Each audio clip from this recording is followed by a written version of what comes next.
പറഞ്ഞ വാക്കുകൾ മാറ്റിപ്പറയപ്പെടുന്നതും വാഗ്ദാനങ്ങളാൽ വഞ്ചിക്കപ്പെടുന്നതൊന്നും കേരള ബ്ലാസ്റ്റേഴ്സിന്റെ ആരാധകരെ സംബന്ധിച്ചിടത്തോളം പുതിയൊരു പതിവല്ല. നമ്മൾ ഒരുപാട് തവണ ഇത്തരത്തിലുള്ള അനുഭവങ്ങളിലൂടെ കടന്നുപോയി കരഞ്ഞു കലങ്ങി കണ്ണിന്റെ നീറ്റൽ അനുഭവിച്ചവർ തന്നെയാണ്. കേരള ബ്ലാസ്റ്റേഴ്സിന്റെ പ്രീ സീസൺ ജൂലൈ 5-ാം തീയതി തുടങ്ങും എന്നുള്ള കഴിഞ്ഞ 1-2 മാസങ്ങൾക്ക് മുൻപുള്ള മാസ്മരികമായിട്ടുള്ള പ്രഖ്യാപനം കേട്ട് നമ്മൾ കോരിത്തിരിച്ചവരാണ്.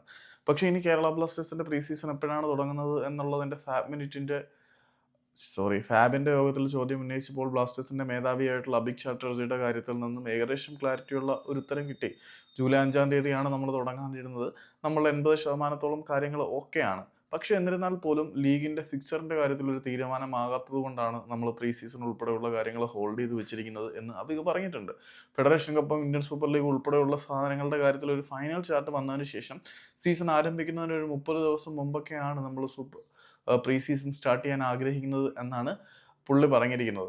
അപ്പം ഓഗസ്റ്റോട് കൂടിയിട്ട് താരങ്ങളെ റീഗ്രൂപ്പ് ചെയ്യും, ലീഗിന്റെ ഫിക്സർ ഉൾപ്പെടെയുള്ള കാര്യങ്ങൾ വന്നാലെന്നാണ് പുള്ളി പറയുന്നത്. അപ്പം എന്ത് തന്നെ ആയാലും പ്രീ സീസൺ 1 മാസം മുമ്പ് ലീഗ് സ്റ്റാർട്ട് ചെയ്യുന്നതിന് തുടങ്ങും എന്നാണ് പുള്ളി പറയുന്നത്. കൂടുതലൊന്നും ഇതിനെക്കുറിച്ച് പറഞ്ഞില്ല. ജൂലൈയിൽ തുടങ്ങാനിരുന്നതാണ്. പക്ഷേ ഡേറ്റിന്റെ കാര്യത്തിൽ, ഫിക്സറിന്റെ കാര്യത്തിൽ ഒരു തീരുമാനമാവാത്തതുകൊണ്ടാണ് പ്രീ സീസൺ ഹോൾഡ് ചെയ്തിരിക്കുന്നത് എന്ന് പറഞ്ഞിട്ടുണ്ട്. അപ്പം ഇതാണ് പ്രീ സീസണിനെ കുറിച്ച് പുള്ളി പറഞ്ഞത്. താരങ്ങളൊക്കെ റീഗ്രൂപ്പ് ചെയ്യും.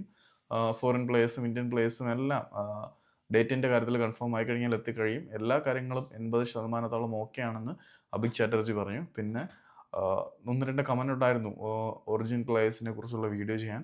അത് ഓരോരുത്തരെ കുറിച്ച് ഓരോ ദിവസം ചെയ്യാമെന്നാണ് ഞാൻ വിചാരിക്കുന്നത്. അപ്പം ഒരു അരമണിക്കൂറിനുള്ളിൽ തന്നെ 1-2 എണ്ണം ഞാൻ അപ്ഡേറ്റ് ചെയ്തേക്കാം.